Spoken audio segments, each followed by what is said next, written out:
Halo semuanya, saya Vida Mastrika. Dalam video sharing tentang analisis dan desain sistem, kali ini saya akan membahas tentang use case naratif. Use case naratif ini adalah pelengkap dari use case diagram, jadi dia akan menjelaskan apa yang terjadi pada setiap use case. Oke, ayo kita langsung lanjut ke materi kali ini.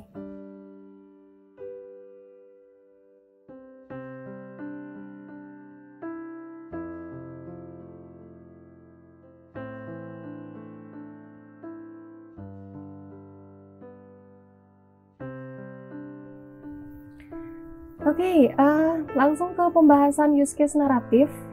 Nah, use case naratif ini adalah narasi dari sebuah use case. Jadi kalau misalnya kita melihat sebuah use case saja, itu kemungkinan ada kesalahpahaman ya, atau tidak lengkapnya informasi yang tersampaikan hanya dengan use case saja. Nah, karena itu kita perlukan use case naratif. Di sini menunjukkan apa yang harus dilakukan sistem untuk merespon peristiwa tertentu ya.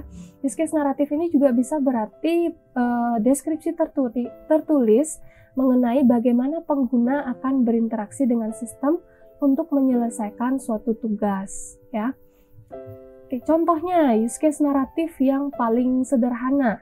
Pertama ada nama use case-nya. Ingat use case itu yang simbolnya elips ya. Di sini misalnya ada login atau user authentication. Namanya ini sesuai dengan apa yang tertulis pada di dalam use case tersebut.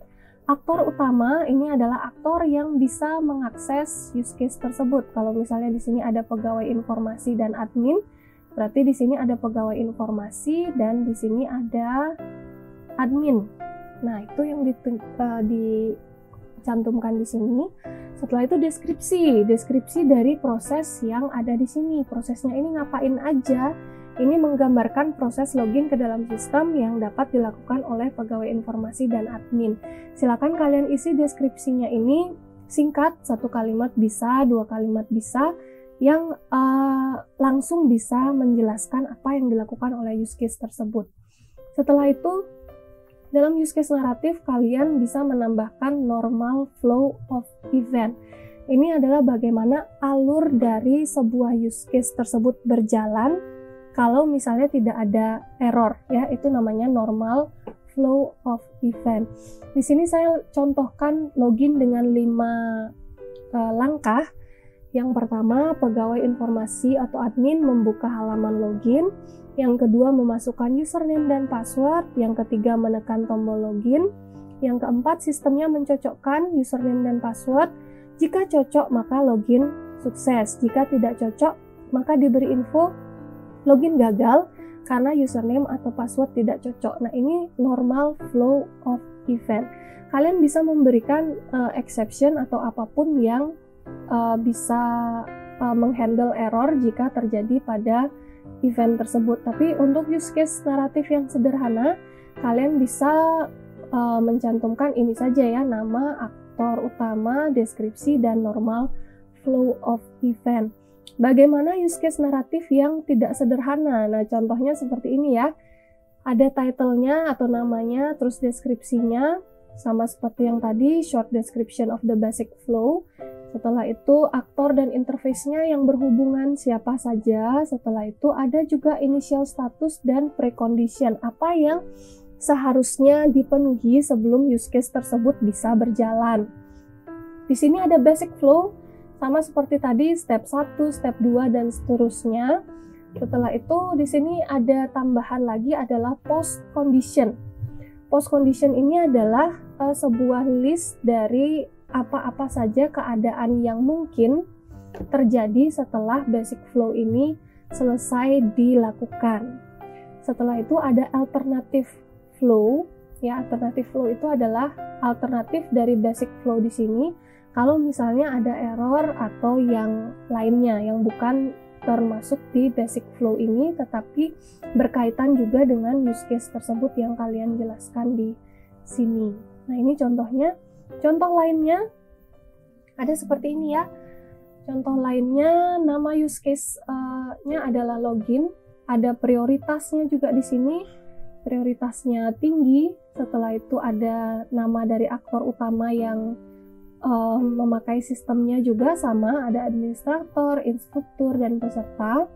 Deskripsinya, use case ini mendeskripsikan kejadian ketika user melakukan login. Di sini ada preconditionnya yang harus dipenuhi sebelum use case ini bisa terlaksana ya. Jadi user berada pada halaman login. Pemicu dari terlaksananya use case ini adalah user ingin melakukan login. Di sini urutan kejadian dijelaskan dari dua sisi yang berbeda, dari sisi aktor dan sisi sistem. Langkah-langkahnya mirip dengan yang tadi ya, ada langkah 1, 2, 3, 4, dan seterusnya. Oke, di sini contohnya langkah alternatif. Alternatif dari langkah 4, nah bila input data tidak valid, maka akan ada peringatan untuk user lanjut ke langkah 3. Di sini ada kesimpulannya juga, use case berhasil apabila sistem telah memberitahukan kepada user bahwa user telah berhasil login ke sistem. Ada kondisi setelah atau preconditionnya, user telah teridentifikasi sebagai administrator, instruktur, atau peserta.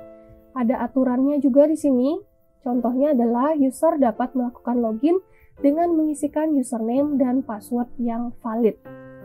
Keterbatasan implementasi dan spesifikasi, contohnya adalah user hanya dapat melakukan login dengan mengisikan username dan password yang valid dan hanya teridentifikasi sebagai administrator, instruktur, atau peserta. Berarti selain ini itu tidak akan bisa teridentifikasi ya.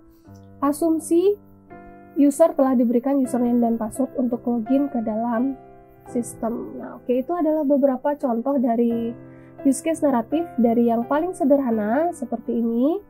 Setelah itu ada versi yang lain seperti ini, ada basic flow, post condition, dan alternative flow. Dan ada juga yang lebih lengkap lagi, ada prioritas, ada pemicu, setelah itu ada kesimpulan, keterbatasan implementasi spesifikasi, dan juga asumsi. Nah, setiap use case itu harus punya use case naratif. Jadi kalian lihat dulu use case diagram kalian ada berapa use case-nya, dan itu setiap use case atau setiap elips yang kalian buat itu punya satu use case naratif. Di sini saya hanya mencontohkan dengan login saja ya, yang paling sederhana. Nah, nanti semoga kalian bisa membuat use case naratif untuk use case yang lainnya.